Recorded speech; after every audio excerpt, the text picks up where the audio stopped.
ரவீந்திரன் துரைசாமி எப்படி பார்க்குறீங்க? இப்போ ஜென்ராம் அவர்கள் சொல்கிறது வந்து தொடர்ந்து களம் அப்படி தான் இருந்திருக்கு, சட்டமன்றத்திற்குள்ளும் மக்களின் விருப்பம் அப்படி தான் இருந்திருக்கு, அந்த ஸ்பேஸு அதிமுகவாக இருக்கணுன்றது தான் அவரோட. 1957ஆம் ஆண்டு பெருஞர் அண்ணா பெருந்தகை தலைமையில் திராவிட இயக்கம் களத்தில் வந்தாங்க. அன்றைக்கி தமிழ்நாட்டில் அவங்களுக்கு 40% இடத்துல தான் கேண்டிடேட்டே இருந்தாங்க. இன்றைக்கி பேசுவாங்க திராவிடம் அது இதுன்னு, 60% இடத்துல கேண்டிடேட் கிடையாது. Data fact. எனிவே அன்னைக்கு வந்து 15% மக்கள் ஆதரவு பெற்றது திராவிட இயக்கம். மக்கள் திலகம் எம்ஜிஆர் களத்துக்குள்ள அவர்களுடைய 77ல் மக்கள் திலகம் முத்தமிழர் அறிஞர் ரெண்டோரும் சேர்ந்து 55% மக்கள் ஆதரவு பெற்றாங்க. கடைசியாக 2016ஆம் ஆண்டு 80%க்கும் மேற்பட்ட மக்கள் ஆதரவு பெறக்கூடிய அளவுக்கு திராவிட இயக்கம் வந்துடுச்சு. இந்த திராவிட இயக்க அரசியல் வரலாற்றில் 80ஆம் ஆண்டு மக்கள் திலகம் எம்ஜிஆர் சொன்னார், ஒரு திராவிட இயக்கம் ஆட்சியில் இருக்கணும், இன்னொரு திராவிட இயக்கம் எதிர்கட்சியாக இருக்கணும்னு சொன்னார். அப்போ அவர் என்ன நினச்சாருன்னா, ஒரு வேளையில் திமுக காங்கிரஸ் கூட்டணி வந்துட்டுன்னா எம்ஜிஆர் சப்போர்ட்லேயே ஆர் வெங்கட்ராமனோ மூப்பனாரோ சிஎம் ஆயிடுவாங்க.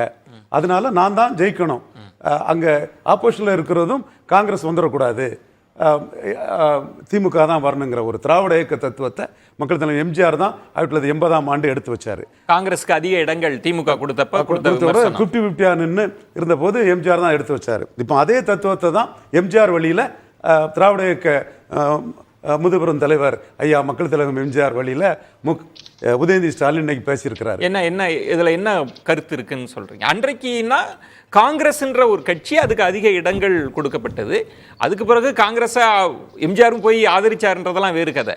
ஆனால் அன்றைக்கு உண்மையிலே கொடுக்கப்பட்டது, அதனால அவர் சொல்றார் திமுக அதிமுக. இன்னைக்கு என்ன அப்படி?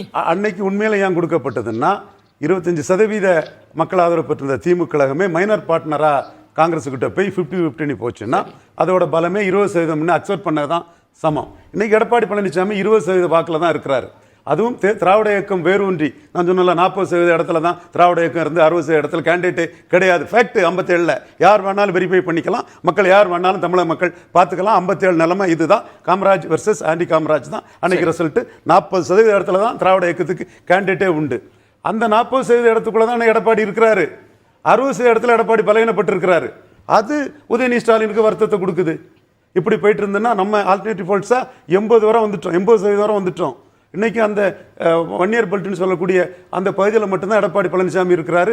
கன்னியாகுமரியில் இல்லை, தூத்துக்குடியில் இல்லை. அது அவங்களுக்கு சந்தோஷம் தானே? பிரதான எதிர்கட்சியாக இருந்தால் திமுக அதை பார்த்து சந்தோஷம் தானே பட்டிருக்கணும்.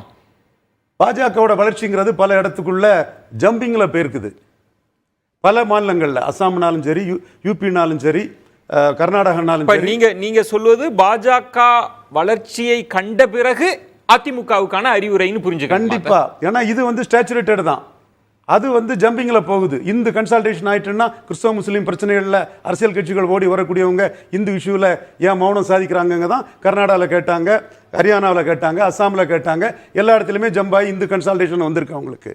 அந்த மாதிரி ஏதாவது வந்துட்டுன்னா அது பொட்டன்ஷியல் எதிரியாக இருக்கும்போது இது இப்போ ஜென்ராம் சொன்ன மாதிரி வாக்கு சதவீதத்தில் அதிமுக தான் மேலே இருக்குது, 23. இவங்க எல்லாம் சேர்த்து 18 தான், 5 டிஃபரன்ஸ் இருக்குது. ஸோ நமக்கு வந்து இது சேஃபர். இது வந்து இந்துக்களை ஒருங்கிணைச்சு மேலே போவதுக்கு வாய்ப்புள்ள ஒரு கட்சி. ஏன் அதிமுகவை சேஃபர்ன்றீங்க? பல காலகட்டம் அதே மாதிரி தமிழர்களை ஒருங்கிணைச்சு போகக்கூடிய ஒரு கட்சியும் விட அதிமுகவை சேஃபர்னு எப்படி கொள்கை ரீதியா நினைக்கிறாங்களா இல்ல அவங்களே இருக்கு? என்ன சேஃபர்னா என்ன? அதிமுக சேஃபர்னா அதிமுக சேஃபர்னா அதிமுக ஒற்றை தலைமையான பிறகு முன்ன விட வட தமிழகத்தில் பெருசாக வளர்ந்துருக்காங்க, தென் தமிழகத்தில் டீப் சவுத்தில் டெபாசிட் இழந்திருக்காங்க, மிடில் சவுத்துலேயும் பல தொகுதியில் டெபாசிட் இழந்திருக்காங்க, வெஸ்ட்டில் திணறாங்க, சிட்டியில் திணறாங்கன்னு சொல்லும்போது கலைஞ்ச 2021ஆம் ஆண்டு சட்டமன்ற தேர்தலில் திமுக அணிக்கும் அதிமுக அணிக்கும் வித்தியாசம் 5.5% தான். இப்போ நான் சொல்கிறேன், திமுக காரங்க கூட திராவிட இயக்கம் செத்து போயிருமோன்னு அலறி அதை சொல்ல மாட்டாங்க, அதில் தயங்கிட்டு இருப்பாங்க. நான் சொல்கிறேன் 15 to 20% வித்தியாசத்தில் திமுக கழகம் வந்து இந்த சட்டமன்ற தேர்தலில் வெற்றி பெறக்கூடிய அளவுள்ள சூழ்நிலை தான் இன்னைக்கு இருக்குது. இன்னைக்குள்ள 4 முனை போட்டி அந்த ஒரு சூழ்நிலை தான் வச்சிருக்குது.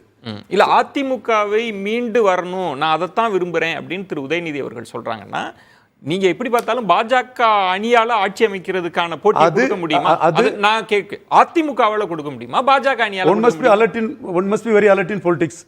உதயநிதி ஸ்டாலின் அலர்ட்டா இருக்கான்னு எடுத்துடுங்க. அதிமுக பலகீனம் அடையுது. அப்போ திராவிட இயக்க கருத்தாளர்கள், திராவிட இயக்க சிந்தனையாளர்கள் அதிமுகவில் இருந்து திமுகவுக்கு வருவாங்க. சாப்பிட்டு வேணா பிஜேபிக்கு போயிட்டு போட்டு.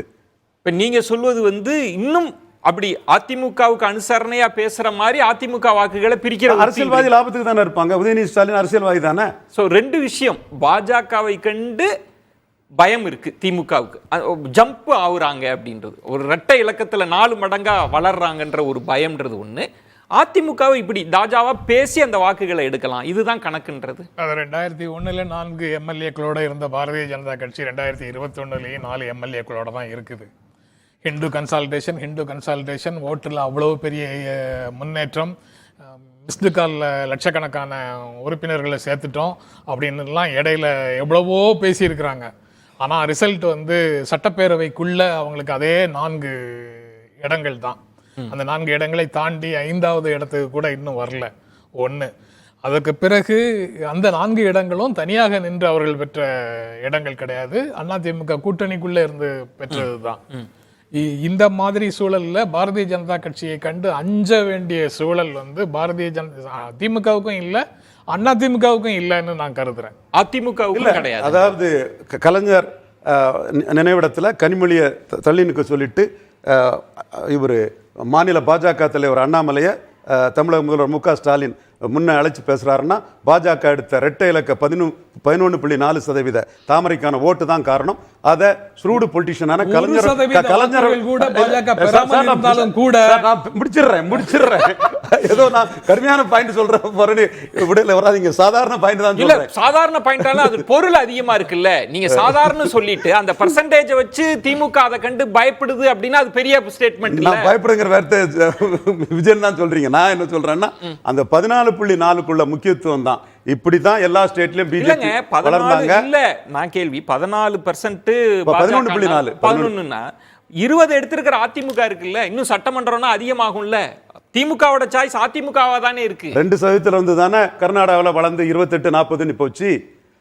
ஒண்ணுமில்லாத இடத்துல இருந்து தானே தெலுங்கானால வளர்ந்து இன்னைக்கு ஈக்குவல் சீட் பிடிச்சு வளர்ந்துருக்காங்க. பாஜக வந்துடக்கூடாது, அதுதான் கணக்கா? பாஜக ஒரு ஜம்பிங்ல போறதுக்கு வாய்ப்புள்ள ஒரு கட்சி பல ஸ்டேட்ல போயிருக்காங்க. பெரியார் மண்ணு ஏமாந்துடக்கூடாதுன்னு அலர்ட்டா இருக்கிறாரு உதயநிதி ஸ்டாலின். கலைஞர் நினைவகத்துக்கு வந்த ஒரு விருந்தினர், அவர் அழைத்து சென்ற ஒரு விருந்தினரை மரியாதையோட உள்ள கூப்பிடுறதுக்கு அர்த்தம் கண்டுபிடிக்கலாம் முடியாது, அர்த்தம் கற்பிக்கவும் முடியாது. அது தவிர அவர் வந்து அவருடைய வாக்கு சதவீதத்துக்காக எல்லாம் கூப்பிடல. நீங்க வந்து தனி மனிதர்களாக இருக்கிற எத்தனையோ தனி மனிதர்களுக்கு முதலமைச்சர் ஸ்டாலின் முதலமைச்சர் ஆனதற்கு பிறகும் கூட எந்த வகையில எல்லாம் மரியாதையாக நடத்தி இருக்கிறார் என்பதற்கு ஏராளமான எடுத்துக்காட்டுகள், தமிழ் முருகன் மாநாடு ஏராளமான எடுத்துக்காட்டுகள். நிகழ்ச்சியின் இப்பகுதியை இணைந்து வழங்குவோர் V-Guard